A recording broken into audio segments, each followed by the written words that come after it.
Hey everyone, Spicy Toast Gaming here. I hope you're having a great day and I hope this video can make it a little bit better. This video is going to be our champion picking guide for the monthly challenges. We're going to be breaking down a whole bunch of information such as the challenge range you probably want to pick every champion, their overall power level or how strong we think the champion is in the monthly challenges, the general playstyle you want to use for that champion, such as more of a generalist where there's a lot of adventures that aren't really pushing you in any one direction, and so that's really where you want to pick like a generalist champion, or are they more a specialist where there's a certain modifier that they're really able to counter and you want to save them for that modifier. We'll also be breaking down when you want to pick the champion or when you want to avoid playing them, whether that's into specific modifiers or against specific bosses. We'll also be highlighting some modifiers for every single champion and why you might want to pick that champion into those modifiers. And then we'll also be breaking down an example relic build that you might want to use with the champion. So we're going over a lot of information here, and while we are breaking down a lot of information for every single champion, this isn't necessarily a super deep dive. We can always try to go deeper into every champion. We try to make an exhaustive list of every useful piece of information for every single champion. We'd be here literally all day. So while we are trying to break down a lot, we're going to be trying to move through these fairly quickly so that this video hopefully isn't 2 or 3 hours long. Now, if you appreciate all of the effort we put into these videos, definitely like and subscribe. Special shout out to all my awesome members going that extra mile supporting the channel. And without further ado, let's get into it. All right, up first we have Aatrox. We tend to play him in that 10 to 50 range. He's good for a lot of the challenges, but the ones before 10, a little too easy, don't really want to use Aatrox there. And then the last 20, I think would probably be a little bit too difficult. Now for me, I have a lot of more powerful champions that I'll use for those last 20. So for me, that's why I don't want to use Aatrox there. But if he's one of your only champions, you might want to use him in a little bit higher range. Now for strength, we think he is around average, and his playstyle is really a generalist. There's not a lot of modifiers you feel like you need to save Aatrox for. He's good for the vast majority of the challenges, and so you can really play him wherever you want. When to play him though, you normally want to play him against some slower opponents. You want to be able to build out your board for a round or two, equip all of your units, and you don't want the enemy champions rushing you down in those first couple rounds, which is why when not to play is generally against more aggro champions like Azir or Katarina. Now, for a modifier you might want to look out for On Guard. Round start, create a fleeting single combat in hand. That's the spell where you and the enemy strike each other. Really good for Aatrox, letting you have some free removal, not free, but some extra removal every single round. And it really synergizes with your playstyle of getting strikes off and gain some more cost reduction. So while he is very much a generalist you can use for a lot of different modifiers, the On Guard modifier is very nice for Aatrox. Now, as a example relic build, here's one that could work out quite well. As always though, there's so many different ways to build your champion, especially in the monthly challenges. So while this is an example of a build you could go with, I'm definitely not saying this is the best build you have to go with for your Aatrox. So definitely play around, especially for the specific challenge you're going up against, and tailor it for that challenge. Next up then, we have Annie, and I think she really works well in that 30 to 60 range. She is very powerful, and she can deal with a lot of those difficult challenges. Still don't really want to use her against the toughest challenges in that like 60 to 70 range, but below that she is very strong. And then for strength, I definitely think she is above average. Then for the playstyle, she can function as either a generalist or a specialist. So she's good for a lot of modifiers and challenges throughout the game. So you can use her pretty much anywhere, but you can also try to hold back and save her for some modifiers that specifically work well with her. So when to play, where control is needed, you want to really control the board with your stuns and removal, or into some spell and skill modifiers, especially those that are about increasing the damage of your spells and skills. So when not to pick her, you really want to avoid picking into the permanent spell shield modifier. Pretty much all of Annie's spells and skills are aggressive and they're targeting enemy units, and so they're all going to get blocked essentially by spell shield, so you really don't want to pick Annie into that modifier. As far as some modifiers you might want to use with Annie, Blinking Flames, all your spells and skills deal 1 extra damage. It's essentially another layer of her star powers. And then Arms Race, game start, all players summon 2 Funsmiths. Those Funsmiths also increasing all the damage of your spells and skills. As far as a example relic build, This is the one I like to go with. Very simple and straightforward, and really does everything you need it to. Gives you extra mana, gives you some protection as well as extra draw and utility with that Grand General counterplan, and then more damage with your Luden's Tempest. Next up then we have Ashe. I like to use her through the 20 to 50-ish range. I think she's about average as far as strength goes, and I think she's really a specialist. I think you could use her for some general challenges, but I think she functions better when you save her for challenges that really need a lot of control, specifically Frostbite. So when do you want to play her? When you need to control the board and keep enemy units from striking. And then when not to play, generally that's into Formidable, as reducing down their power isn't going to actually keep them from doing damage, and so Formidable really counters Ashe. As far as some modifiers, Demacian Might, this says when an ally strikes, but it's misworded in game. This is for the enemy, so when they strike, they get 2/2. So Ashe is really great for being able to counter that, keeping the enemy from striking so they can't get that scaling off. Really great time to play her. And then Fortifying Frosts, when your Freljord cards cost a little less, also a decent time to play Ashe. Next up then, for a example Relic build, this is the go-to one that I really like, being sure you always have the mana to play your Frostbites, and then you're generating a Frostbite every round. And then the Troll King's Crown just giving you that overwhelm, which is really needed for Ashe, as quite often you do actually want to use your units to challenge the enemy vulnerable units and take them out. So you want to make sure your extra damage is actually going through those units and hitting the Nexus. So this is my go-to build for Ashe for both challenges as well as adventures. Aurelion Sol is up next. For the range, 60 to 70, you really want to save him for just those really tough challenges. Strength, OP, which stands for overpowered. And then playstyle, a generalist in the sense that he can handle really anything. When to play him, just the toughest challenges there are. That's when you want to break out your Aurelion Sol. And then when not to play, just against anything easy. Aurelion Sol is so overpowered, you really need to save him for those toughest challenges in the game. As far as some modifiers, Chorus of Power, round start the focus, an extra mana gem for every unit they have. Often a very difficult modifier. And then Welcome to the Murder Bridge, game start the foe summons a Howling Abyss. That Howling Abyss generates a level 2 champion for them every single round. These can both be very difficult modifiers, so when you see a bunch of difficult modifiers, that's when you want to grab your Aurelion Sol to just annihilate that adventure. As far as a relic build, Starforged Gauntlets, really nice to have. Crown Guard Inheritance, when you play Aurelion Sol, he immediately levels up, so you can use him as a rally. And then Guardian's Trinket, just to add some more champions into your deck. Bard is up next. I would only really use him in the 0 to 20 range. As far as strength, I think he is very weak, sadly. And his playstyle, kind of a generalist, but that's because I haven't found any modifiers that he really works well to counter.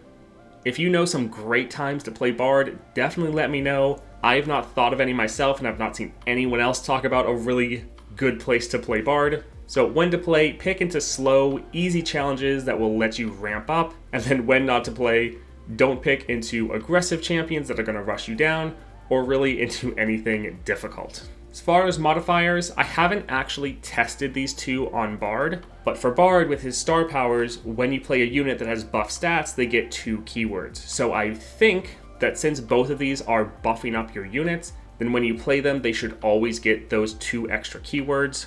So honestly, with these modifiers, there's other champions I would normally pick first, but maybe if you see one of these modifiers and it's in that first 20 range of challenges, you might want to try to play Bard there, as he could potentially work out well. Next up then, for an example build, I like going for Corrupted Star Fragment, Succubus Brand, and Voidborn Carapace, really buffing up your Bard very quickly and turning him into your main win condition to rush down the enemy. Next up, we have Darius. I like to use him for 30 to 70, so he can even handle some of the toughest challenges in the game if you have the right modifiers.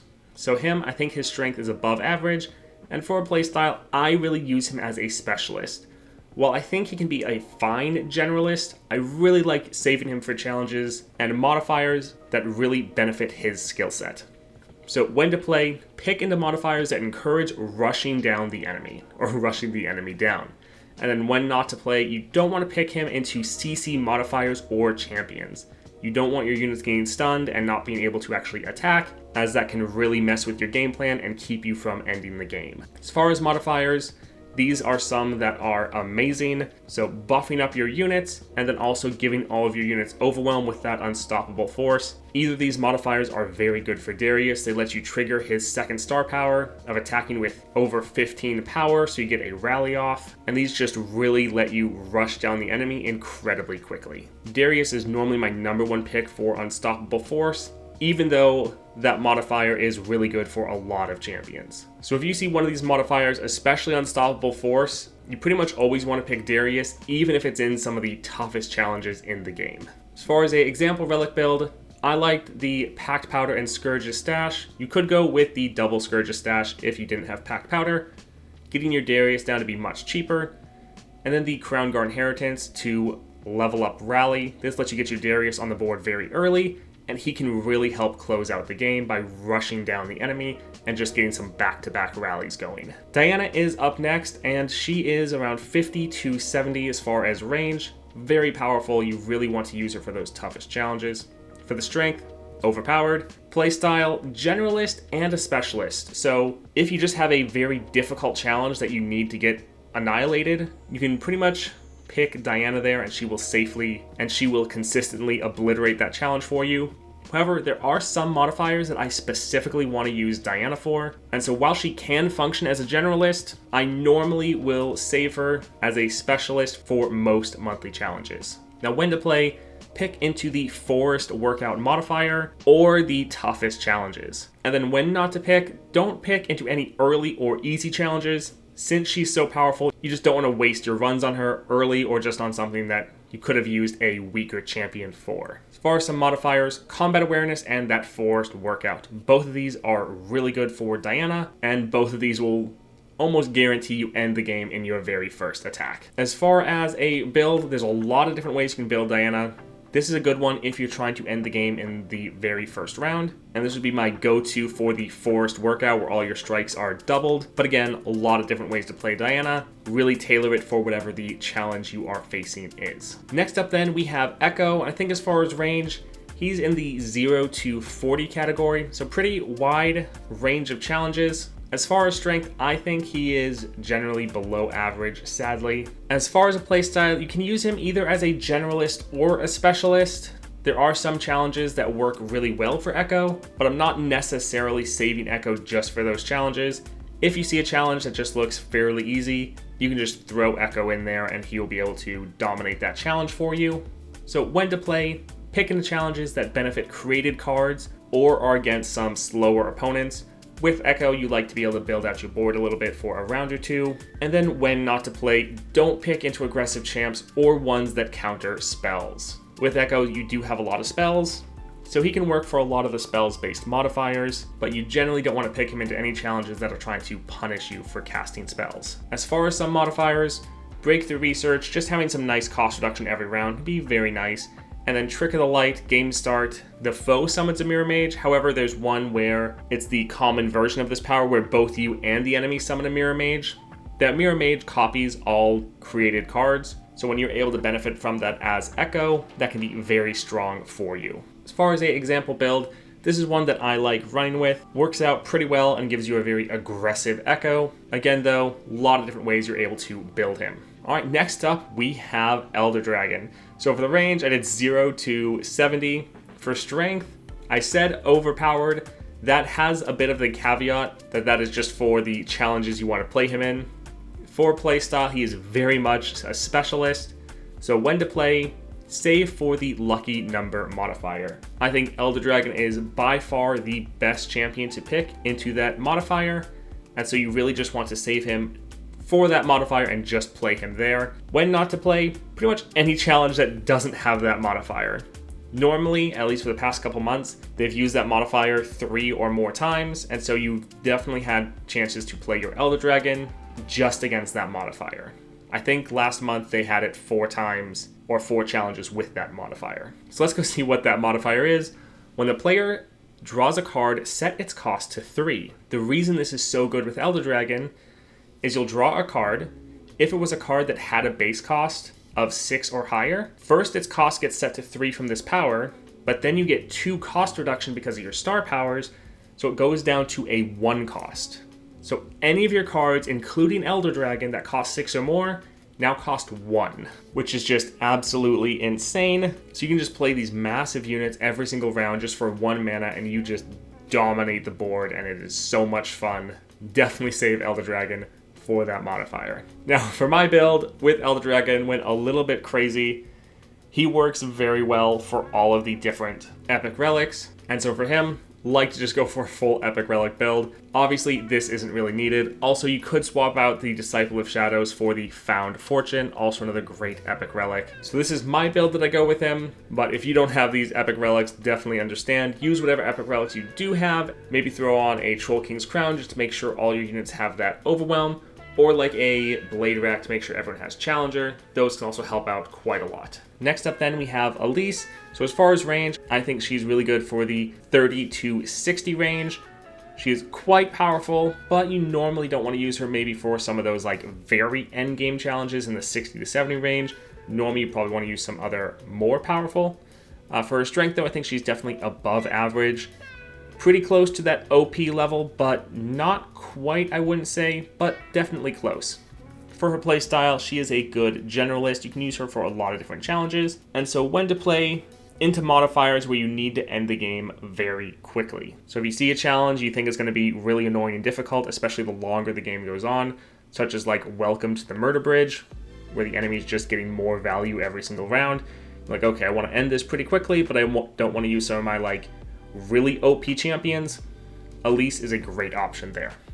And then when not to play, don't pick into easier or slower challenges where you could use a weaker champion. Often for the monthly challenges, you want to use like the weakest champion you can get away with for the different challenges, and that just really takes some practice to know the power level of your different champions and what champions you can really get away with playing. As far as some modifiers, we've seen these a couple times before, but these are ones that are beneficial for Elise. So with Elise, you're ending the games very quickly, and these just help you rush down the enemy even more. So these are some good ones that can help you, but you might also want to consider some of the more annoying powers, like maybe the Tridimir power, or again, something like Welcome to the Murder Bridge, where some difficult modifiers you really don't want to deal with.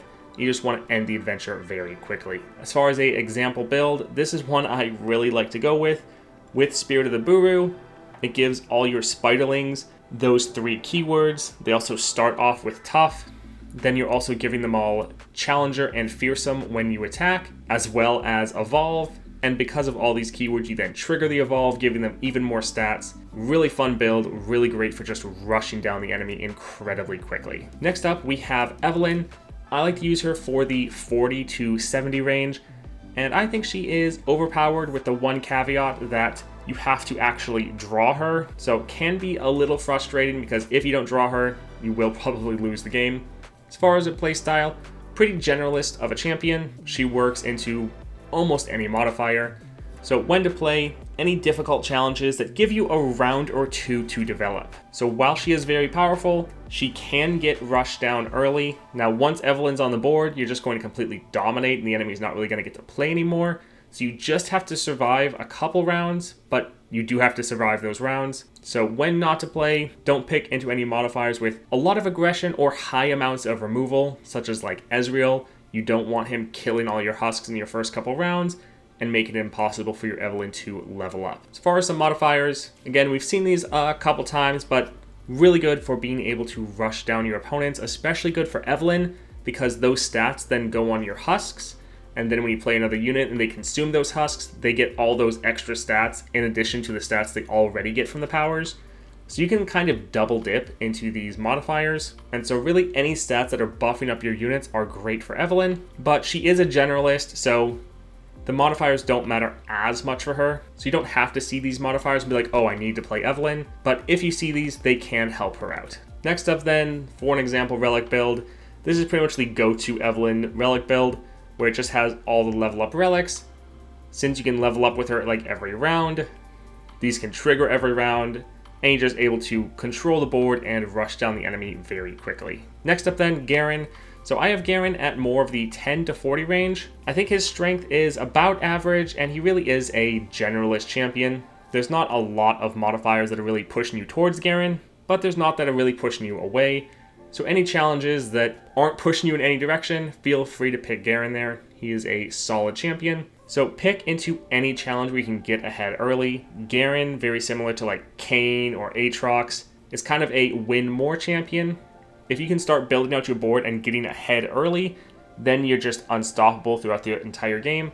But if you can't get ahead early, you really struggle then. So you really want to play him in challenges where you can get that lead early. When not to play, don't pick into challenges that counter units or scaling. There are some modifiers like Adorabus that are going to keep silencing your units, or ones that punish you for having a wide board. With Garen, you're really focused on your units. Everything, including your removal, is based on them. And so if there's modifiers that are countering units, probably not a good time to play Garen. As far as some modifiers you might want to look for, Arms Race. Game start, all players summon 2 Funsmiths. Now, while those Funsmiths are trying to increase the damage of your spells and skills, that doesn't matter for Garen. But for Garen, you're getting 2 units on the board, and your units, every time they get a strike off, they get 2/2 as far as stats.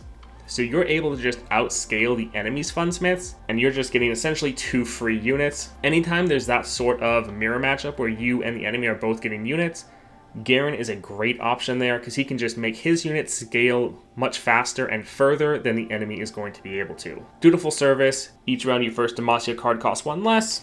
Really nice and can help your Garen out quite a bit. As far as a relic build, having double strike relics is really nice. Now if you want to go for double Stalker's Blade, double Gatebreaker, or a mix of the two, doesn't really matter, but it's nice to have those double strike relics because you see his level condition is I've struck twice.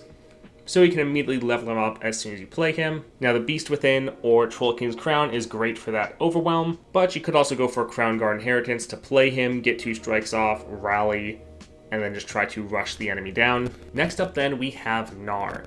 So for Gnar, I have him in the 0 to 30 range. His strength is below average, sadly, and he really is a generalist champion. Now when to play, normally want to pick him into slower champions that you can then punish and rush them down early. And then when not to play, don't pick into difficult modifiers. Now, since the range is 0 to 30, there's not going to be that many difficult challenges in there. Normally there's like maybe 1. And so normally in this challenge range, Gnar is actually able to dominate and feels very strong and very fun to play. But he is best kept in that level range or that challenge range, in my opinion. Now, some modifiers you can use with him. Frenzied Fighting, the player's units have 2/2, round end deal 2 damage to all the player's units. This, or even the other modifier that gives you 3/3 in Overwhelm. Both are fine. Gnar, you are a champion where you're trying to rush the enemy down in the first couple rounds. So some modifiers that further incentivize that is very nice to have. But then also Fortifying Frost. Each round the player's Forced Freljord card costs 1 less to play. This modifier or the Bandle City one, both are okay for Gnar, but just note that he has units from different regions since he is a multi-region champion, and so neither one of them is a perfect option. It will give you some cost reduction for your units, but unlike a lot of decks, Gnar doesn't have all units from predominantly one region. So either of these that you pick, you'll get some benefit, but not necessarily a consistent benefit from them. So just be aware if you're going to pick one of those. And then also Gnar does have a lot of spells, so any spells-based modifiers would also work out well for you. As far as a relic build, the Packed Powder and Scourge's Stash, or double Scourge's Stash, works out very well to be able to play him for free. And then the Beast Within is quite nice to be able to have that overwhelm and also give all of your units a little bit of extra stats. Also, Chase Guns is a good alternative if you don't have the Epic Relic. Gwen is up next, and I use her for about the 20 to 50 range. I think her strength is about average for the monthly challenges, and she's really more of a generalist champion. There are some modifiers that can help you out, but for the most part you can play her into whatever. As far as when to play her, great for any challenges that need a little bit of sustain, and then when not to play, don't pick into modifiers that punish unit deaths. With Gwen, you're summoning ephemeral units every single round, and so you don't want to get punished for that by the modifiers. As far as some modifiers you might want to look out for her, Lingering Shadow, when a unit dies, grant a random player in that unit's hand 1/1. Good to be able to benefit from your own units dying, especially since you have those ephemerals. And then the Hemorrhage, round end, deal 1 to the player's nexus for each unit the foe has. Now you can use the turret plating to reduce that damage down to 0 if you want, but that's also a situation where just having a little bit of sustain isn't bad for your Gwen. As far as a relic build, I like going with Crown Guard Inheritance, Luden's Tempest, and the Troll King's Crown. With this build, normally your first attack with Gwen, you're going to level up, that triggers your rally, you then immediately attack again, and end the game. Next up, we have Illaoi. So for the range, I think she's good from the 20 to 50 range. Again, strength about average, and her playstyle is also generalist. As far as when to play, just pick into any challenges that have any of those general modifiers that aren't pushing you into any direction. Illaoi is great in the monthly challenges, but there's not really that many modifiers that really push you into playing her. Now, when not to play, don't pick any challenges that will kill your tentacle or like frostbite it. That is the main way you can get countered as Illaoi, so be aware of that. As far as some modifiers, she's good with those that are helping you rush down the enemy. With Illaoi, you are ending the game fairly quickly, so you don't really have to worry about the negative downsides from some of these, either the unstoppable force or the frenzied fighting.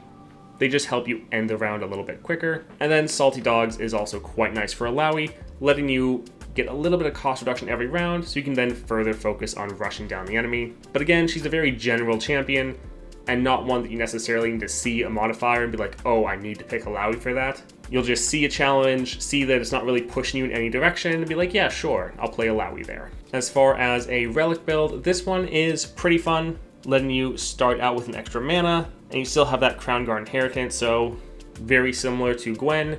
You attack with Illaoi, that first attack levels you up, you rally, you then attack again, and end the game.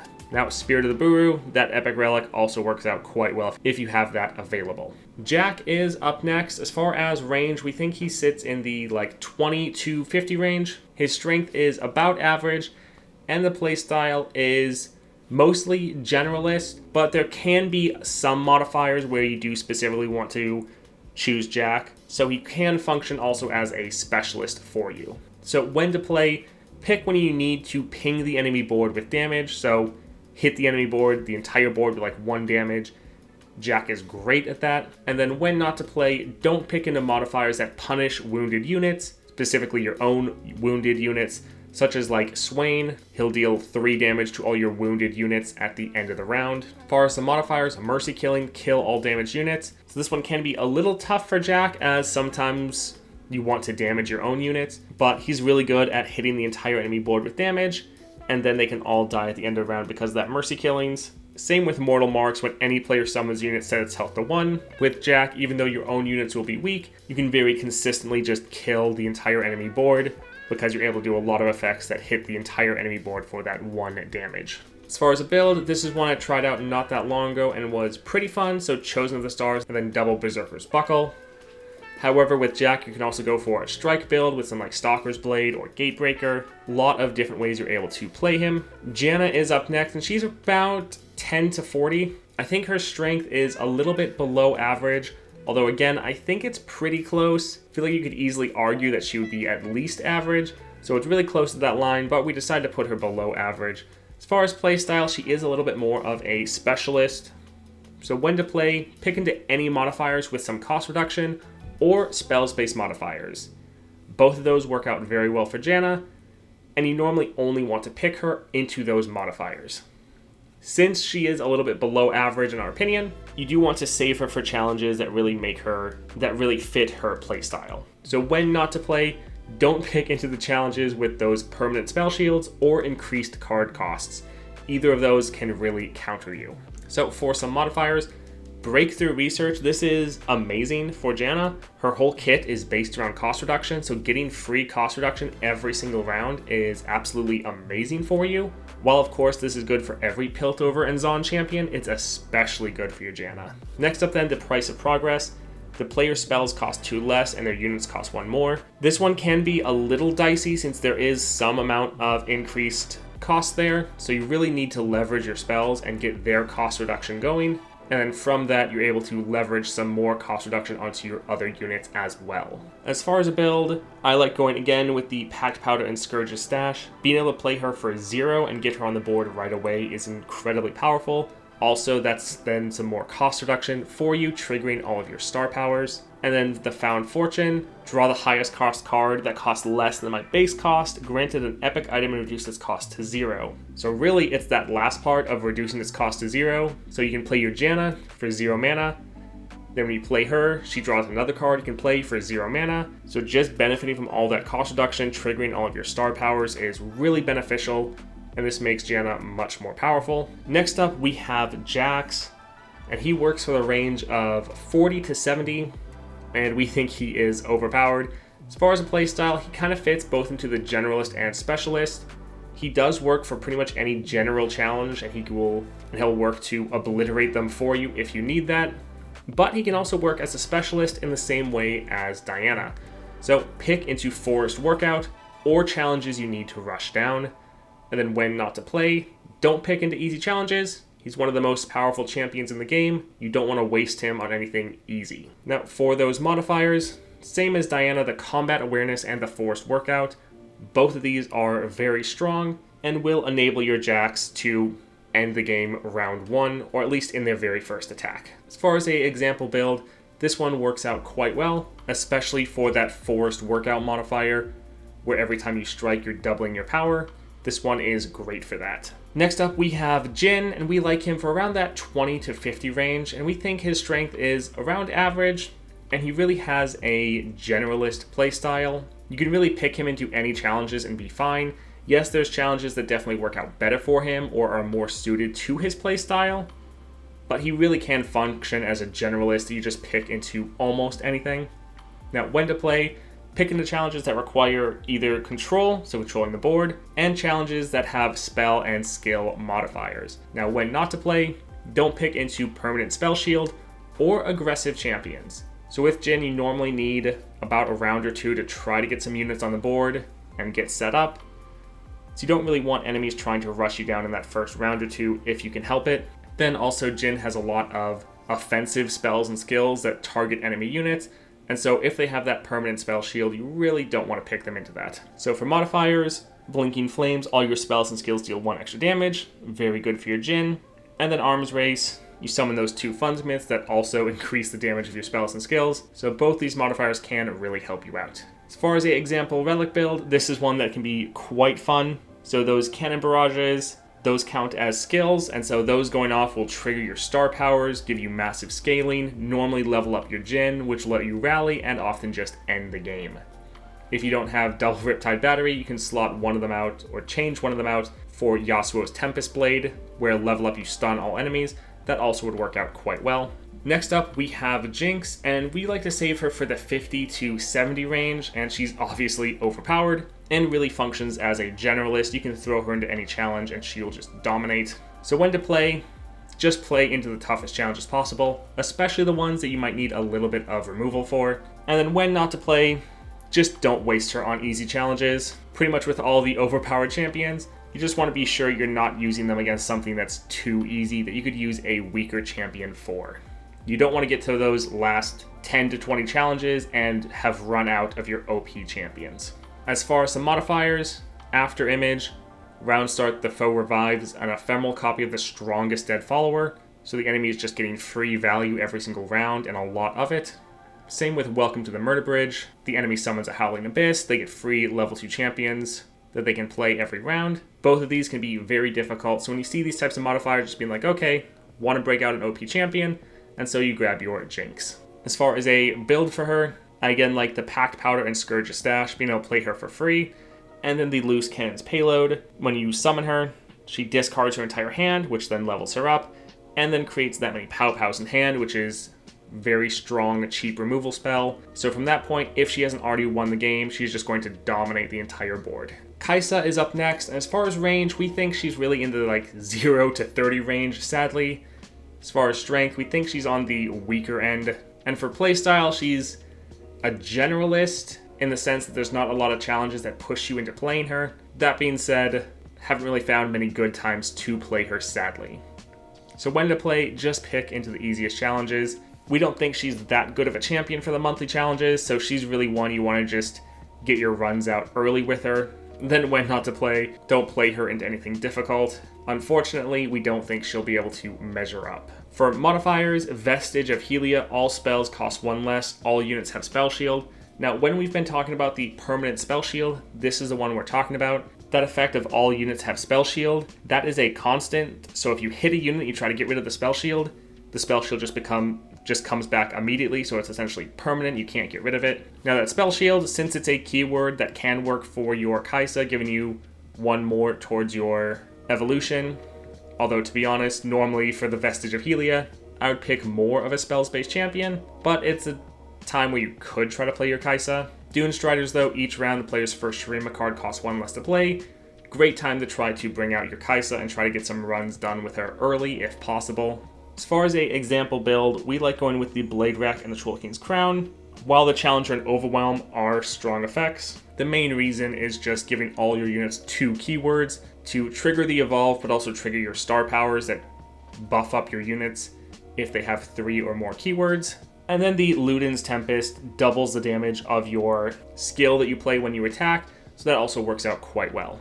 Kayn is up next, and we like to use him for the 10 to 40 range roughly. As far as strength, we think he is around average, and the playstyle is really that of a generalist. Although that is in my opinion. I know some people use him more as a specialist, so when to play, pick into formidable or challenges with easy kills. Now, some people really like him for formidable. For me, I always say Veigar for those challenges instead. But again, some people would consider Kayn a specialist just for that modifier. Now, when not to pick, don't pick into challenges where you can't get ahead early. Again, Kayn is a bit of a win more champion. Once you're ahead, you're really able to stay ahead and dominate the game. But if you can't get ahead, you can really struggle. As far as modifiers, the On Guard, round start, create that fleeting single combat in all players' hands.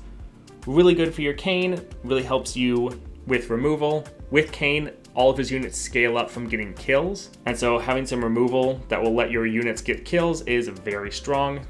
And then the animated armor, all units have formidable. This can be decent for your Kayn, because as you see, he has a higher health pool than he has attack pool, so he is pretty good there. And then whenever his units get a kill, they fully heal up, and so you can keep that health pool pretty high. And so he can be pretty good for that formidable. As far as a relic build, if you want to really focus on your Kayn, then this is a pretty great one.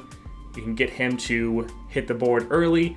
If he kills any of his units with Disciple of Shadows, that counts for his star power, so that scales him up.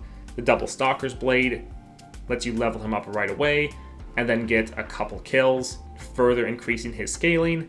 And then once he levels up, he gets recalled, and then you play him again, which again triggers your Stalker's Blade, so we can hopefully get 2 more kills and scale even more. So this is a pretty fun build to go with. If you don't have that epic relic, you can definitely throw in a different relic there. Just having a stat relic even can be quite nice to try to make sure he gets some kills, but having the double Stalker's Blade is recommended.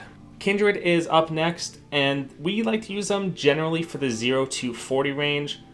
We think their strength overall is about below average, although with their playstyle being specialist, for their speciality, they could be considered more like average strength, or maybe even above average.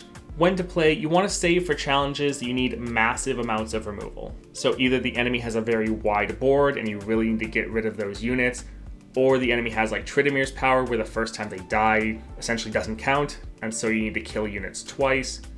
Now, when not to play, don't pick into aggressive champions. With Kindred, the main power comes from Kindred herself, or themselves, I guess. And since they are a 4-cost champion, it can take a little bit to get them on the board, and you don't want the enemy to have rushed you down by that point. As far as some modifiers, Chorus of Power, round start, the foe gets an extra mana gem this round for each unit they have, so you really want to make sure the enemy doesn't have any units, so you want to have that overwhelming amount of removal.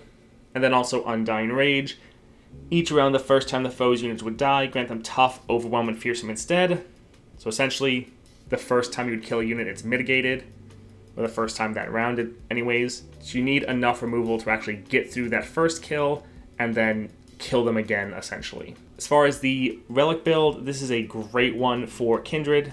That Guardian Angel is wonderful, because then you can kill your own Kindred with some of your spells, specifically the Spirit Journey that you're generating every round anyways. So you can kill Kindred, revive her, the Guardian Angel will go off, summoning Kindred again, both those Stalker's Blades will go off, and then the version that you just revive from the spell also will trigger those Stalker's Blades.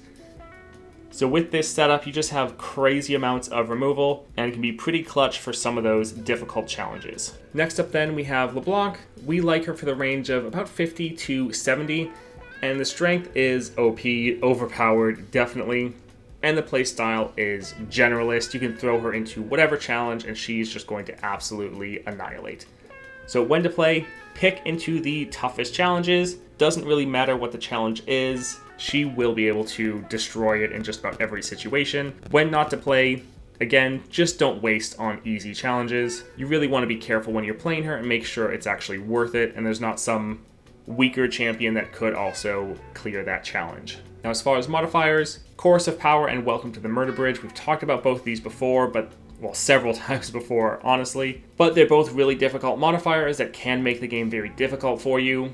And so you might see those and be like, okay, don't want to deal with this on other champions. Time to break out one of the OP champions and just let them wreck this challenge for me. As far as relic builds, this is a good one if you want a lot of removal, because every time you summon Leblanc, she's going to get those strikes off. Very good for helping her level up. But you can also go for build with like double Guardian Orbs, or even triple Guardian Orbs, or double Guardian Orbs in the Lost Chapter. That also works quite well, giving your units a bunch of epic items. If you don't need the massive amounts of removal, that's actually the build I normally go to. That's normally my go-to build. Lee Sin is up next, and we have him through 0 to 40.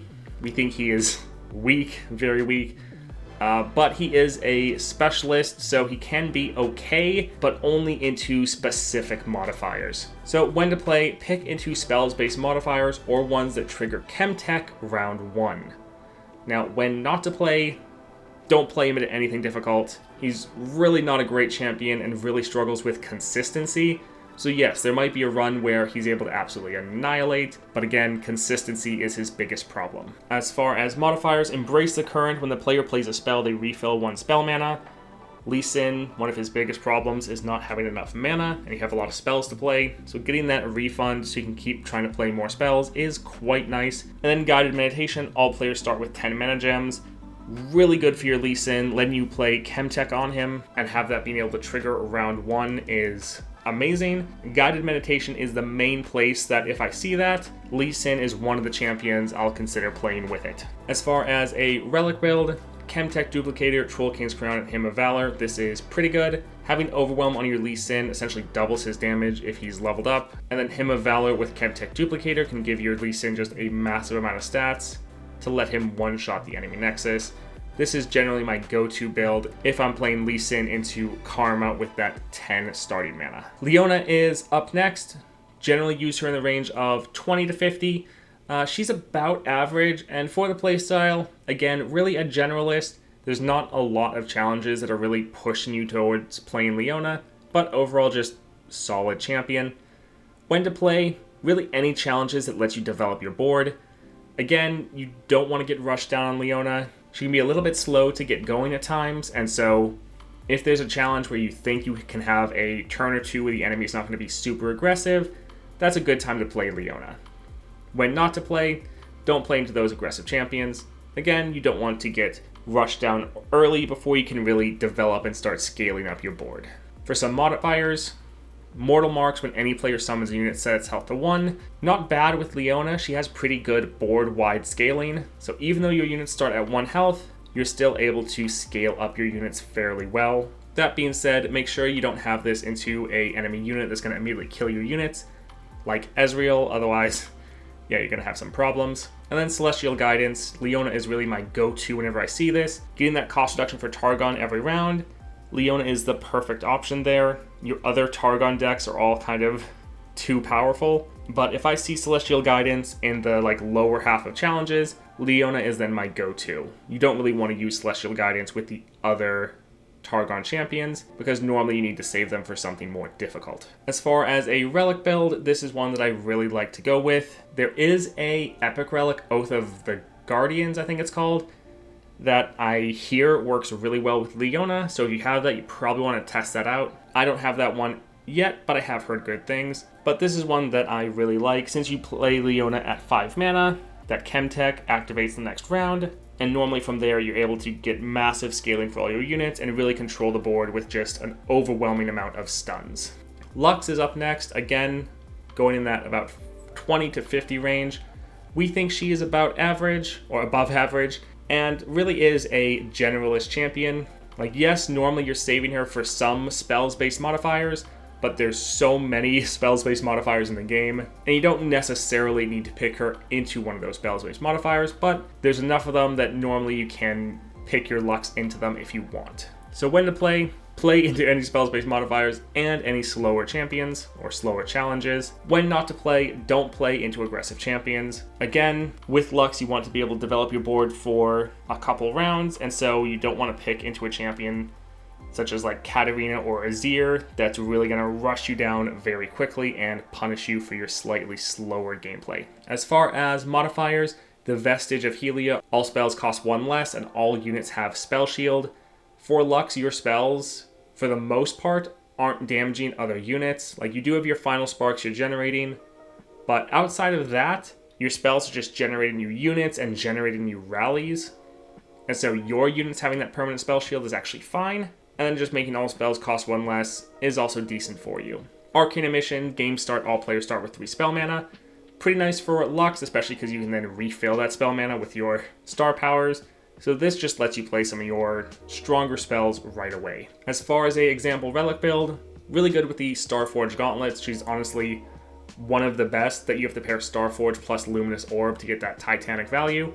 Her and Taliyah are really the best with that pairing, in my opinion. And then also that Chemtech Duplicator. Since you're trying to start off with 1 extra spell mana, you can get to that 6 mana even faster. And then also you have that 3 cost slow spell that again gives you an extra mana gem. So you can actually get to that 6 mana mark pretty quickly. And that really helps mitigate your main weakness of having a bit of a slower early game. But again, there's a lot of different ways you're able to build your Lux. It's not like Starforge Gauntlets is required. That's definitely not the case. Next up then we have Master Yi. Again, I like him for that 20 to 50 range where you don't want to pick him for the easiest challenges, and you don't also want to pick him necessarily for the hardest challenges, but that main middle range of challenges is where you generally would want to play him. For strength, I think he's above average, and playstyle, he is more of a generalist, but I think there's probably some people that actually play him as a specialist because there are certain modifiers that he is very good for. So when to play, pick into spells-based modifiers, especially those that will let him go infinite. So he has a combo where he can play his champion spell. That champion spell has a hero's horn on it, so essentially you play the spell, it puts a copy of the spell back in the deck, but then draws a copy of the spell, and so you can just keep going forever as long as you have the mana for it. So if you just get a little bit of cost reduction on your spells, then you can go on forever. So when not to play, don't pick him into CC champions, because getting frostbitten or stunned will really mess up your game plan. So for modifiers, Vestige of Helia, all spells cost 1 less and all units have Spell Shield. Great for your Master Yi, your spells are buffing up your own units, so Spell Shield is just a benefit for you. And then all your spells costing 1 less, it's just getting you closer to being able to go infinite with your spells and just play all of them back to back in a single round. Price of Progress, the player's spells cost 2 less, their units cost 1 more. So this one will let your Master Yi go infinite. The issue is that he is then going to be a 4-cost champion, so that is a little bit annoying, but once you have him on the board, he can just keep playing spells literally forever, and so he can very quickly then end the game. As far as a relic setup, Crown Guard Inheritance, the Grand General's Counterplan, and Archangel Staff. This is my go-to. I like the fact that this build is much more consistent, because you play Master Yi and then in the next round you know you're going to be creating a copy of his champion spell, which is the one you need to go infinite, and you're getting the mana to be able to play that and other spells, and then with that rally you normally can quickly end the game. However, some people like going more for like a lost chapter and just counting on luck to have drawn the champion spell. That can help you end the same round you play Master Yi, but in my opinion it's not really consistent enough, so I don't generally go with it. Misfortune is up next, and we use her for the 0 to 30 range, and we do think she is on the weaker side. Now, while she is on the weaker side, she definitely feels very strong up against the lower challenges, which is really why we like playing her there. She doesn't feel weak when you're going against these challenges that might only have like 20 health, or they're only starting off with like 1 spell mana, you can really rush them down. So while she is weaker, she feels strong if you play her into right challenges, and the playstyle is really that of a generalist. You're not really saving her for specific challenges. So when to play, pick into challenges you want to rush down early, especially in that early level range. So if there's a challenge that might get difficult after a couple rounds, or they're getting some free value that could become a problem over the course of a game, and you just want to rush them down, then Misfortune is great for that. Again, as long as you're just picking her into the right range of challenges. where everything is still relatively easy. So when not to play, don't pick in anything that has heavy removal. Again, like Ezreal, you have a lot of very weak units that Ezreal could very easily just kill with his spells, and so you do kind of want to avoid those challenges. For modifiers, Lingering Shadows, when a unit dies, grant a random player in that unit's hand 1/1. For Misfortune, you do have ephemeral units, so you'll benefit from this every round, but then you also have a lot of units that are kind of more fodder units that you're fine with dying anyways, so you are able to get decent benefit out of this. And then the Frenzied Fighting, these sorts of modifiers where they're encouraging you rushing down the enemy. This can really be good for Misfortune because it's further incentivizing your main game plan of just trying to rush the enemy down. Now, as far as some relics, Packed Powder and Scourge's Stash, nice to get her on the board round 1. Packed Powder gives you consistent scaling every single round because you're always damaging the enemy nexus at least once from your Powder Monkeys. And then Beast Within, just making sure you have Overwhelm, can be quite nice. But you could also go for like Troll King's Crown and Blade Rack. Those also are decent as well. Next up then we have Mordekaiser, and we like him for the range of 10 to 50. And his strength is about average. In the playstyle, he can work as a generalist, but you can also use him as a specialist. So when to pick into challenges to rush the enemy down, or where you are rewarded for unit deaths. So honestly, you can play him very similar to like Darius, where you're all about aggression and just trying to rush the enemy down as quickly as possible. Mordekaiser can work, especially with some of those same modifiers, but then he can also kill a lot of his own units, so he can really benefit from those unit death modifiers as well. So when not to pick, don't pick into challenges that punish unit deaths because you'll be doing a lot of those. For modifiers, those Frenzied Fightings or especially Unstoppable Force, both these are very good for Mordekaiser. For the Frenzied Fighting, you don't care about your units slowly dying because you can just give them Deathless, so if they would end up dying from this, they would then just revive again, so it wouldn't actually be an issue. And then for Unstoppable Force, with Mordekaiser, you can get a wide board very quickly, and so you could quickly rush down the enemy. And Mordekaiser has a lot of units that are already on the more aggressive side with a large attack pool and smaller health pool, and so his deck is already built for not really caring about blocking as much, but really trying to rush down the enemy. For his relic build, he really is one that actually benefits from epic relics. So Starforged Gauntlets and Disciple of Shadows, those specifically are very good for him. Corrupted Star Fragment, very nice as well. And then if you don't have the Disciple of Shadows, the new rare relic we just hit the entire board for 3 damage is also a good alternative. But he's definitely one where you want to use the epic relics if you have them. Morgana is up next, and her range is 40 to 70, and she's again overpowered, and she's more the play style of specialist. Now, when to play her, pick her into any challenge where you just don't want the enemy to use their units. So she has the most CC in the entire game. So if you just want to make sure the enemy can't use their units at all, then she is absolutely amazing for that.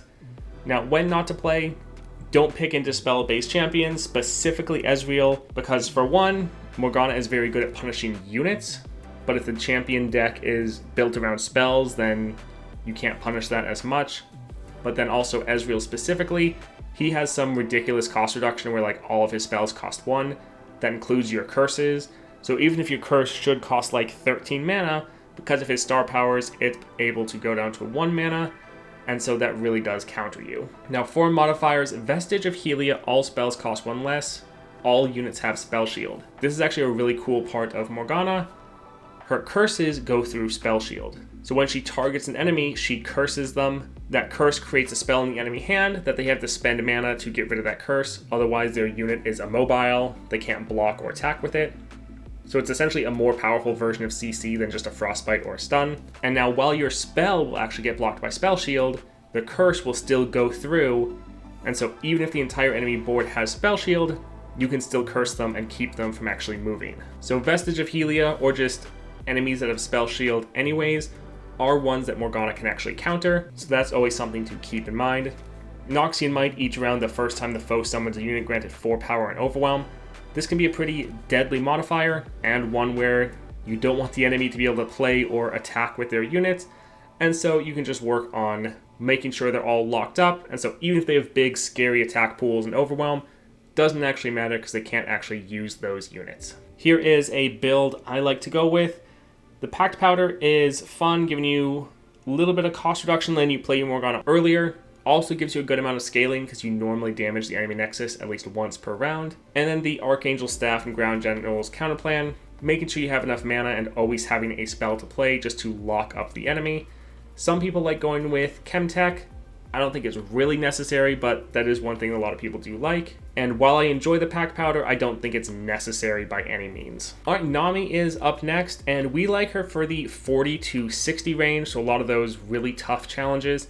And her strength is above average, pretty close to being overpowered, but we still want to put it in that above average category. But if other people want to say she's overpowered, we definitely wouldn't fight them on that. As far as a playstyle, she really is a generalist. Yes, you normally want to play her with some spell-based modifier, but there's a lot of those, and so she's one that really works for whatever challenge you want to put her in. So when to play, pick into spells-based modifier, and matches you need to end very quickly. Nami, especially once she is leveled up, is very aggressive early, especially if you build her right with your relics, or she can end games in the first or second round. So if there's some tough matches you need to end very quickly, but you don't want to break out one of your like really OP champions, Nami is a great alternative there. Again, you're always trying to choose the weakest champion possible for the challenge. And so if there's a really tough challenge, you're like, maybe I want to break out like Aurelion Sol or Jinx, you might think like, well, they actually probably maybe overkill. Nami could probably deal with this.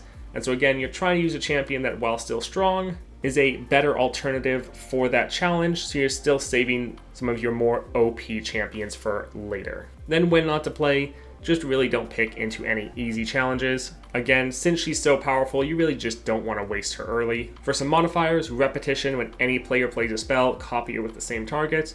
Great for all spells-based champions, but especially great for Nami. And then embrace the current when the player plays a spell, they refill 1 spell mana. Pretty much the copy of your first star power, but it's a very strong star power. And this really just lets Nami go almost infinite. Her main problem is she just runs out of spells to play, not the mana to play them. As far as a relic build, Found Fortune, Chase Gun, and Deceiver's Crest works out pretty well. The Found Fortune makes sure you have another card to play when you play Nami, and normally that spell is going to be giving you a unit on the board. That's really important because Nami needs something else to actually buff up. Dreadway Chase Guns, just some free spells you can play to again try to trigger her level up and work with refilling your mana from her star powers. And then the Deceiver's Crest, normally you're trying to level her up in that first round. Deceiver's Crest giving her a copy of her champion spell, which essentially creates 3 spells. So just trying to make sure that when you play her, you have a bunch of other stuff you can actually play as well. Again, really good for trying to rush down the enemy in that first round or two. Nasus is up next, and yeah, we think he belongs in that like 0 to 20 range. Very weak. Playstyle is a generalist, but really we've struggled to find good places to play him at all. When to play, pick into the easiest challenges where you can get easy kills. With Nasus, he scales off of getting or slaying enemy units, so any modifiers where you can do that, very good. When not to play, just don't play him into anything difficult. Nasus is pretty bad, especially in the monthly challenges. In the monthly challenges, your starting deck is very important because you're not getting a lot of other cards. And so champions that are good on their own and very solid starting decks are great in the monthly challenges. And that's kind of the weakest part of Nasus is his starting deck. So we really don't like him in the monthly challenges. For some modifiers, game start, the foe summons an Emperor Darius, so when they attack, they summon an attacking Sand Soldier. Or little buddies, round start, the foe summons a random 1-cost Poro. Again, these are just modifiers, and there's a lot of other ones as well where the enemy is summoning weak units. And so as Nasus, you want to benefit from that and try to kill any of those weak units you can scale up. These are also things you want to look for when you're playing your Volibear or playing your Kayn. Any weak, easy followers you can kill, very good for those champions because they all scale off of killing enemy units. For build, Disciple of Shadows and Double Stalker's Blade. Great for, again, trying to get more kills and trying to get Nasus on the board as early as possible. But there are a lot of builds out there for Nasus. This definitely isn't the best possible build, but it is a good one for trying to get some of those kills and get Nasus on the board as soon as you can. Next up, we have Neeko, and she's great for the range of 40 to 60, and for her strength, she's above average. Really, she fulfills the same role as Nami, and both of them are labeled as above average, but again, if someone would want to argue that they're OP. I wouldn't argue that with them. They're definitely not on the same level as like Leblanc, Jinx, or Aurelion Sol, which is why we have them as above average, but they are quite powerful in the monthly challenges. For the playstyle, really a generalist. You can pick her into almost whatever. When to play, pick into tough challenges with just those sort of general modifiers. So if it's just like a 4-star challenge and they have like the vicious enemy, so they just get some extra starting mana, Nexus health, and hand size, but all the other modifiers that have with them are just fairly general and not ones that are going to make it overly difficult. Great time to go ahead and pick your Neeko. When not to play, again, just don't pick into easy challenges. Neeko is surprisingly strong, and you just don't want to waste her early. As far as modifiers, Chorus of Power and After Image, we've talked about both these a couple times at this point, and both of them can be fairly difficult modifiers that you just want to get over fairly quickly. So if you see like one of these and then the other modifiers are fairly easy or ones you can just ignore, then it'd be a good time to get your Neeko out. If you saw both of these together, then you probably want to get a more overpowered champion. But if you see one of these, then Neeko's not bad to just try to get rid of that because you don't want to use one of your more broken champions generally in that situation. As far as a relic build, this is my favorite for Neeko and I feel like the strongest. And it's actually surprisingly consistent. So double Guardian Orbs and then Lost Chapter. You play Neeko's champion spell on herself, creating a copy of her, and every time she is summoned, she's giving a bunch of epic items to your units and then refilling your mana so you can play that champion spell again. Really strong, and quite often you can just OTK the enemy. And this build, even though it's random, feels surprisingly consistent. Nidalee is up next, and for us, we use her in the range of 50 to 60. Now, that is mostly because we have some other even more overpowered champions, such as like Jinx and Aurelion Sol that we normally save for the 50 to 60 bracket. But if you don't have those champions or don't have them leveled up, Nidalee is one that could also go into that 60 to 70 range. As far as strength, she is definitely overpowered. And then playstyle, she's one that normally is a generalist, but can also be a specialist when it comes to small stuff. So when to play, pick into small stuff or challenges that need to be finished very quickly. So Nidalee is very good at ending the game in the first 1 to 2 rounds. And so when you see a tough challenge that really needs to be ended very quickly, she's definitely the way to go. When not to play, again, just don't waste them early. She's good into pretty much almost any challenges. You just definitely want to be careful to not use her before you actually need her. Really, for all the OP champions, that's the biggest thing, is when not to play them is just into anything too easy for them. As far as modifiers, combat awareness, all units have scout. Great for your Nidalee and can help her rush down the enemy even faster. Arcane emissions, all players start with 3 spell mana. This is specifically good for Nidalee because this means you don't have to run your Lost Chapter. You can put on a different rare relic and then you can still play Nidalee round 1 because you have that extra spell mana. So this is one that actually is pretty good on Nidalee. As far as a relic build, I like the Beast Within, Crown Guard Inheritance, and Lost Chapter. If you don't have the Beast Within, switch it out for Troll King's Crown. It won't be that big of a difference. And then I like Crown Guard Inheritance, but Corrupted Star Fragment is also a good alternative there. Alright, Nilah is up next. We like her for, again, that 20 to 50 range, and we think she's about average as far as strength, and again, really a generalist. So when to pick, just pick into any general challenges that aren't pushing you in any direction. With Nilah, I have yet to find any challenges where it's like, man, I really want to play her, but she is a really solid champion, and honestly, most of the challenges in the game are just general challenges where you can pick almost any champion. And so Nilah is just another one of those that you need a decent enough champion, grab her, it'll be fine. And then when not to play, just don't pick it into any challenges that are too difficult. In the range to 20 to 50, there's normally a couple challenges in there that are actually like 4 stars and are fairly difficult. So play around with her a little bit and just don't push yourself too far. While she is a solid champion, she's definitely not one you want to bring into those toughest challenges. Honestly, with Nilah, she's definitely one I need to play around with more. Really haven't found some good use cases for her yet, even though I know she is a good champion. As far as modifiers, Salty Dogs is decent, making sure you can play more of her units in those opening rounds, consistently getting that cost reduction. And then as far as builds, Corrupted Star Fragment, great for your Nilah. You have a lot of ephemeral units, so being able to eat those and then other units that have like Elusive or Overwhelm, making your Nilah turn into your win condition. Gravedigger Spade, really important. Nilah is all about drawing cards and playing fleeting cards, so this actually works perfectly for her. And then Star Gem, allied champions have 1/1 and cost 2 less. Having a couple extra stats on Nilah is actually really nice. And then Star Gem, giving you those extra stats, but then also giving you some cost reduction for your other champions, can be a nice benefit as well, really giving you some early power. Next up, we have Ornn. Sadly, he's very similar to Nasus, so in that 0 to 20 range, feels pretty weak, and his playstyle is really that of a generalist. I haven't found any specific challenges that really work well with him. Yes, you could try to go for the Karma modifier, but again, there's always better options to play for those. So when to play, pick into EC challenges that let you ramp up, and then when not to play, just don't pick really into anything difficult, otherwise it's just going to cost you a run. Granted, it's a run with Ornn, so it's not like it's that valuable. As far as modifiers, Fortifying Frost let you play some cards earlier and just gain some cost reduction every round.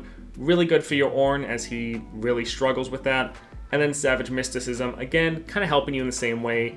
Round start, each player gets an extra mana gem, so this is helping the enemy ramp up a little bit faster as well, but with Ornn you really need that extra help. As far as a relic setup, Starforge Gauntlets are nice. Sadly, despite the fact he's a 7 cost, he has a low stat line, so you need to bring that Luminous Orb to make him Titanic.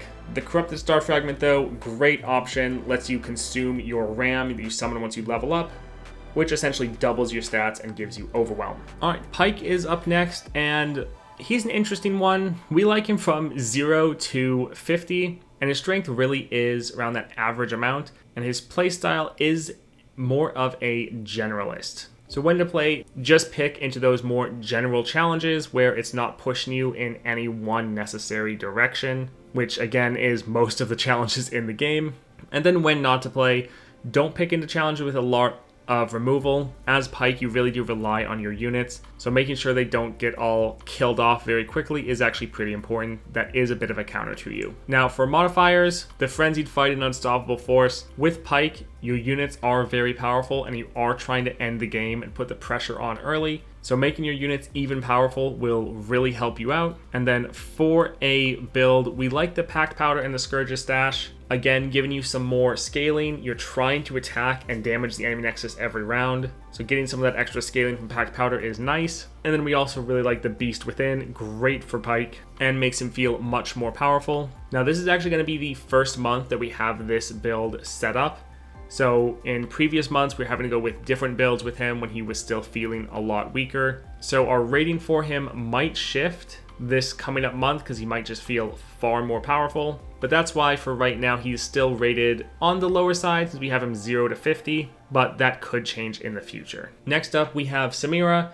She is great for the 50 to 70 range and honestly is quite overpowered. Now, she's on the lower end of overpowered compared to the other champions, but I still think she is overpowered. As far as gameplay, great generalist champion. When to play, pick into tough challenges that need to be finished quickly. Samira, really good at rushing down the enemy, again in those first couple rounds, able to get some rallies off. And so if there's a tough challenge you need to finish fast, Samira is great for that. Really functions very similar to Nidalee, to be honest. And again, when not to play, into anything easy, that is the main thing you need to avoid with Samira and all overpowered champions. So for some modifiers, Vestige of Helia, all spells cost 1 less, all units have Spell Shield. For Samira, you do actually have a large amount of spells, so getting that cost reduction would be nice. And then most of your spells are either targeting your own units or targeting the enemy nexus. And so the enemy units having Spell Shield isn't that big of a deal for you. Blinking Flame, same thing. You have a lot of spells and skills, and a lot of them are dealing damage to the enemy nexus. So the Blinking Flames is actually increasing that damage a good amount, essentially doubling it because most of your spells and skills are just dealing 1 to the enemy nexus. That being said, you could also go for some of those more aggressive modifiers that we've showcased many times earlier, such as like the Frenzied Fighting. That would also be fine for Samira, since again, you're focusing on rushing the enemy down. My go-to build for Samira, Chase Guns, Crown Guard Inheritance, and Troll King's Crown.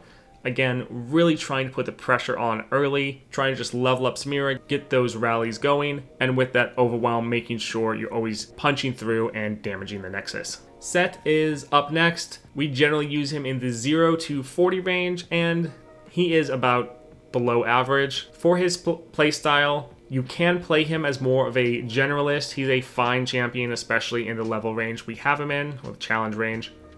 But you can use him also as a bit more of a specialist. So when to play, pick into Chemtech challenges. So any challenges that let you activate your Chemtech duplicator very quickly. And then when not to play, don't pick into aggressive champions. Like many other champions, he needs a little bit of time to develop, and so an enemy that's putting the pressure on you right away is not normally a good thing for your set. For some modifiers, Savage Mysticism, round start, each player gets a mana gem, letting you ramp up even faster, and getting your Chemtech duplicator online is very good, so this will help you out. And then Guided Meditation, all players start with 10 mana gems. Again, great for your set to trigger that Chemtech right away. He is so powerful once he has that off, that any challenge that lets him do that very quickly makes him feel so much stronger. And this is my go-to build for him, both for adventures and challenges. Chemtech duplicator, so strong on him. Archangel Staff and Grand General's Counterplan. This build, you're trying to get Sett on the board for turn 5, and then turn 6, Chemtech's activated, Archangel Staff refills your spell mana, and then the Grand General's Counterplan generated your champion spell, which lets you stun units and get some coins back. So really solid build, and again, all revolving around getting your Chemtech off, because that just lets you scale up, rally, and rush down the enemy. All right, next up we have Tahm Kench. So we use him in the range of 20 to 60, and we think he's about above average, and his playstyle is really that of a specialist. Now, you could use him as a generalist, but I don't think that is really well advised because he does his role so strong as a specialist. So when to play, pick into any modifiers that damage your units. Amazing for Tahm Kench, and normally there's more than 3 of those every month, so you can just save Tahm Kench for those modifiers. And then when not to play, any challenges without damaging your units. Those modifiers make Tahm Kench feel so much stronger that you really do want to save him for those modifiers. So what are some of those modifiers? For one, the Frenzied Fighting that we've shown off. So this gives your units more stats, and then round end deal 2 to the player's units. Well, that 2 damage is again just making your units even stronger as Tahm Kench. And then Rock Too Hard, round start deal 1 to all the player's units. You're perfectly fine with that. Essentially every round your units are just getting stronger and stronger, scaling out of control, and it just really makes you feel unstoppable. Now for a fun build, Chosen of the Stars and then double Berserker's Buckle. You pretty much take any damage and then you're scaling up 6/6 just because of that. You can trigger that Chosen of the Stars very quickly, and that'll give you even more powerful keywords to make sure you can very quickly destroy the enemy. Taliyah is up next, and we generally use her in the range of 10 to 50, and she is about average as far as strength. And for playstyle, she really is a generalist. So when to play, just for any general modifiers that don't punish you too early. She's actually one of my go-tos that anytime there's a modifier in this level range that's not pushing me in any sort of direction, I just grab her and she normally dominates for me. Now I will say she does have a rare ability of destroying enemy landmarks. So there are some situations where you'd maybe want to save her to counter enemy landmarks, but I don't think that's normally that needed. So when not to play, don't pick into those challenges that punish you early. Taliyah is a little slow just because you have your countdown landmarks. So normally in that first round or two, you have almost no blockers. So if the enemy is very aggressive, they can punish you very early. So that's just the one situation where you normally want to avoid playing her. As far as modifiers, great with that Dune Striders, letting you play more spells and get set up earlier. And then Welcome to the Murder Bridge. Game start, the foe summons a Howling Abyss. This is one time where you may want to play her and try to destroy that Howling Abyss. However, I normally just go for champions that try to end those games very quickly, because with Taliyah, it's still going to be about 2 rounds before she can even play the unit that can destroy that landmark, so the enemy will still be getting that value off. And normally you could just play a different champion and try to end the game before that would happen anyways, but that is a use case for her. Now for her build, I think she feels really good with those Starforged Gauntlets and Luminous Orb, and then the Crown Guard Inheritance is just nice to try to combo down the enemy. Teemo is up next, and we have him in the range of 20 to 70. He's above average, and we really play him as a specialist. So when to play, save for the Chronicle of Ruin modifier, And then when not to play, challenges that don't have that specific modifier. I think he is the perfect pick there. And so while you could play other champions for that modifier, I really suggest just saving Teemo for it. So Chronicle of Ruin, round start, kill all units, then revive them. This is really good for your Teemo, and specifically because of the build you can do with him. So let's go hop into that. So you see here, Guardian Angel and Star Gems. Now you can do double Guardian Angel if you want, but I think it's normally better to do one Guardian Angel than 2 Star Gems. So that modifier, it kills your Teemo, which then triggers the Guardian Angel, so that summons another Teemo. But then the modifier then revives your Teemo, so now you have 2 Teemos. And when it goes off again next round, it's going to do the same thing. So essentially, it is printing an army of Teemos. Now, all of those Teemos with Star Gem, it benefits that Teemo, but then it also benefits allied champions, so the other Teemos as well, that also have Star Gem, so they're all buffing each other. So very quickly, you just have a army of very strong Teemos that can just quickly attack and rush down the enemy. And because they're elusive and so powerful, there's not really anything the enemy can do to stop them. Now, for this modifier, I used to like to use Annie with the chase guns, and while that build was better, Annie is more powerful than Teemo, and so there's a lot of other places where we could have used Annie. Teemo here, he can struggle in other parts of the monthly challenges, but with this modifier, he really shines. And so I'd really recommend using Teemo with a build similar to this into this modifier right here. All right, the Poro King is up next. We generally use him in a range of 10 to 50, and his strength is about average. Now you can use him as a generalist or a specialist, so either pick him into those general challenges or try to save him for some specific modifiers. So when to play, pick either into just some general modifiers or into small stuff. Now this is only if you have the Spirit of the Buru relic, because then he's actually a pretty good counter to small stuff. So when not to play, don't pick into that heavy removal, again, such as like Ezreal. He'll just be able to kill all your Poros before they can really start scaling up. Now, for some modifiers, there you go, small stuff, when the player summons a unit, set it to 1/1. And that is actually not bad for the Poro King, because that Spirit of the Buru. So power allies that cost 1 or less have Overwhelm, Quick Attack, and Fury. That triggers your star powers to start your board-wide scaling every single round, as long as you have one other keyword on the board, which normally you can do. So this really makes you feel much more powerful. And so this relic alone, like the other 2 relics, don't even really matter for Poro King. You can definitely swap them out and put other things there, but Spirit of the Buru really helps your units and just makes them feel so much stronger. Thresh is up next. We use him in around 30 to 60 range, so actually pretty high. His strength, he feels above average, and his playstyle really is that of a generalist. Yes, you can use him for some challenges that benefit from unit deaths, but in general, just a really strong champion you can use pretty much anywhere. So when to play, pick into challenges you need to end very quickly, and when not to play, don't pick into challenges that punish unit deaths.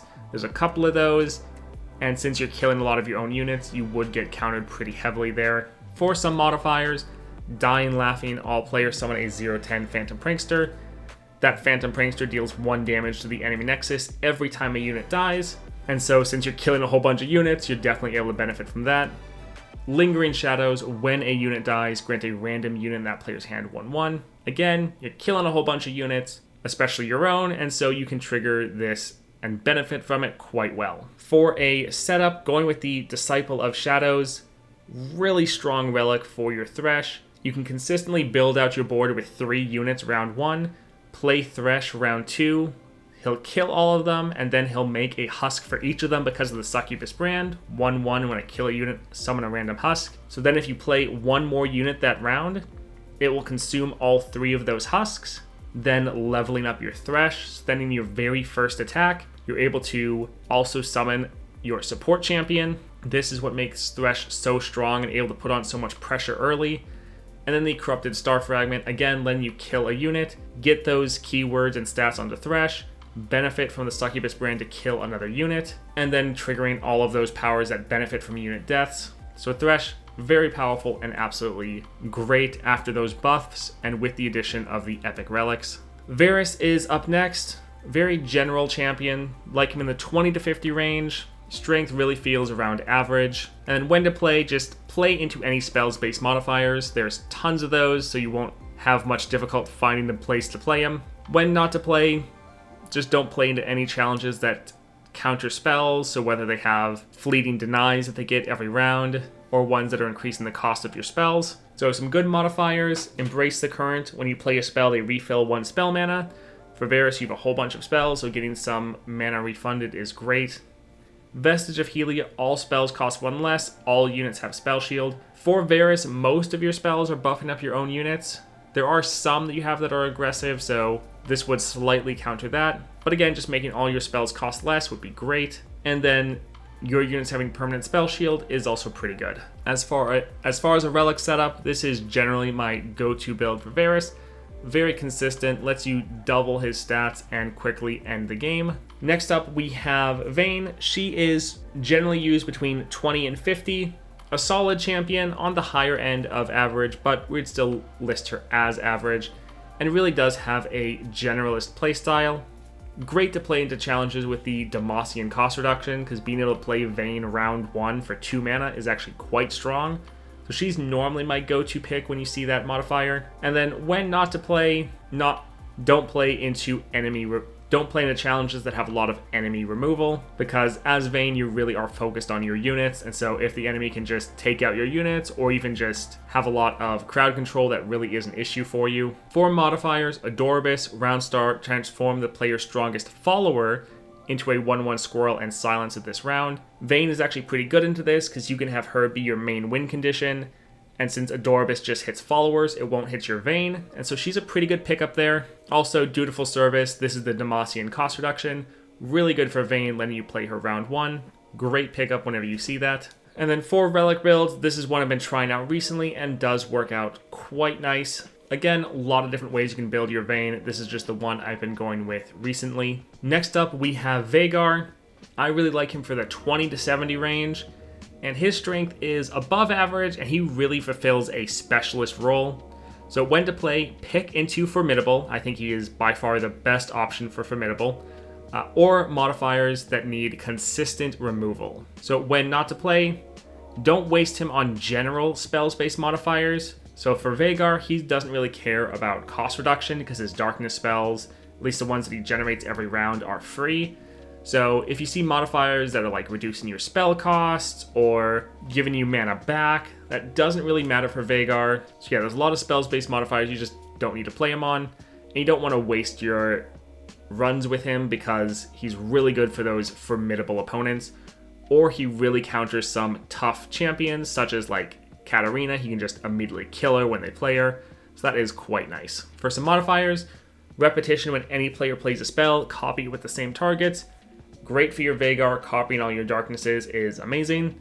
And then Animated Armor, all units have Formidable. Veigar is a great counter to this modifier. This is my go-to build for Veigar. Scourge of Stash, Plunderite cost 2 less. Great to get him on the board early. If you wanted to go for a double Scourge of Stash build where he costs nothing, that'd also probably work out quite well. Chemtech Duplicator, absolutely amazing for Veigar.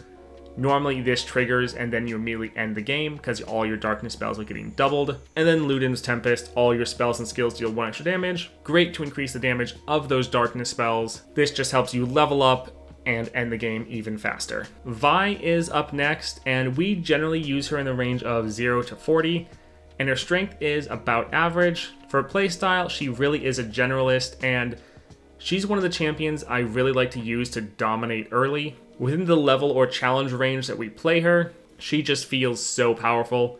So when to play, you can just pick her into really any general modifiers. She really is just a solid champion into really whatever. And when not to play, just don't pick any modifiers that really punish wide boards. With Vi, you're normally filling up your board almost completely or completely, and so any modifiers that are going to like kill all units except each player's strongest or things like that wouldn't be the best for Vi. For modifiers, the Breakthrough Research, really nice to have that little bit of cost reduction every round. Pretty much whenever I see this in those earlier challenges, Vi is often the person I pick first. Although that being said, Janna is also amazing for this as well. As far as relic builds, I like the Packed Powder and Scourge's Stash. You can get your Vi on the board in the first or second round, and then the Packed Powder gives you a decent amount of scaling with your Vi as well, and that Overwhelm just really helps you rush down the enemy. Now you can always go for a build where you just give her some stats and like a Gatebreaker, so you play her, she hits the Nexus and either ends the game, or just levels up and then ends it very soon after. Next up we have Volibear, generally using him in the range of 20 to 50, and he feels above average as far as strength, and he really fulfills the role of like a specialist. So generally you want to play him into challenges that let you get those easy kills, and you don't want to play him into challenges where it's really difficult to get kills. So if they're like a spells-based champion, there's not many units that you can actually successfully kill that really can counter you. As far as modifiers, nothing but Powder Monkeys or Little Buddies. Both of these summoning easy units for you to kill every round, really helping you scale up a lot faster. Also great into like Gangplank, because he makes those barrels every round. Also good into Karma, starting off with that 10 mana. As far as builds, he's also one that works well with the Epic Relics. So Found Fortune, then you draw another Titanic unit once you play your Volibear. Disciple of Shadows giving you some more cost reduction and potentially some more sigils if you kill any units. And then Luden's Tempest, increasing the damage of all of those Relentless Storms, quite nice to have. You could always go for just like Gatebreakers or Stalker's Blades as well, if you don't have those Epic Relics. Yasuo is up next. We generally use him in the range of 40 to 70. He is above average, and he can function as a generalist, really picking him into any challenges, but I generally play him as a specialist. So pick him into challenges where you really need that extra CC, and then again, like most champions that are on the upper end, you just don't want to waste him early. Now for him, it's not as big of a deal. It's not like wasting an Aurelion Sol run or something like that, but you generally want to at least use him above challenge level 40, as anything below then would normally be a waste. As far as some modifiers, Demacian Might, talked about this before, same with the Noxian Might. Both of these making the enemy a lot stronger, and you just want to keep the enemy from being able to attack and strike at all. So locking them up with your stuns and letting Yasuo slowly kill them with the removal can be a solid approach, and generally what we save Yasuo for. My go-to Yasuo build, Tempest Blade and Crown Guard Inheritance, so when he levels up, he stuns all enemies, and since he's leveled up, he's striking each of them, so normally he's just killing the entire enemy board. Also, you can then rally, so you can try to attack and hopefully end the game. And then the Grand General's Counterplan, making Yasuo's stun in his hand every single round. So if the enemy attacks, you can always play that and stun them, countering them, making sure they can't get any strikes or attacks off. Last up then, we have Yuumi. So for the range, we have 10 to 70. And we think she's above average, at least for her role, which is Specialist. And normally you're wanting to save her for small stuff. Now, when not to play, you don't want to pick into challenges with a lot of early enemy removal, especially Ezreal, since he can very easily counter and kill your Poros right away, which will really hurt you. So modifiers, you see that right here, small stuff when the player summons a unit, set it to 1/1. Yuumi is really good with this because when you play her with that attach keyword, she doesn't count as being summoned, so she's just buffing up one of your other units, and so she's kind of completely avoiding the small stuff modifier, so she's one of the best pickups for that there. Now for great relic build, Disciple of Shadows, you get that cost reduction, but the play effect doesn't go off because Yuumi has a interesting interaction with relics, so you get essentially free cost reduction, great for Yuumi, so you can play her round 1. The Beast Within, giving all of your units Overwhelm, and then 1/1 if they have a subtype, which pretty much all of them do, so really good right there.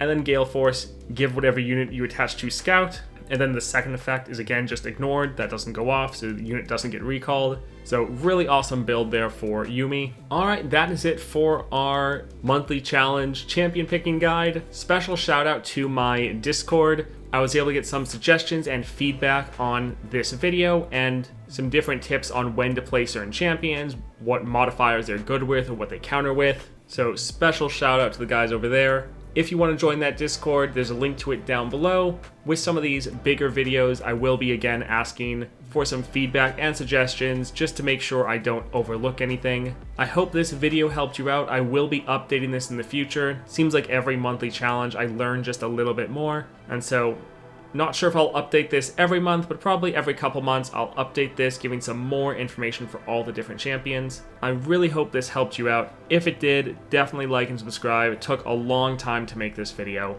But more than anything, I hope you all just have a great day.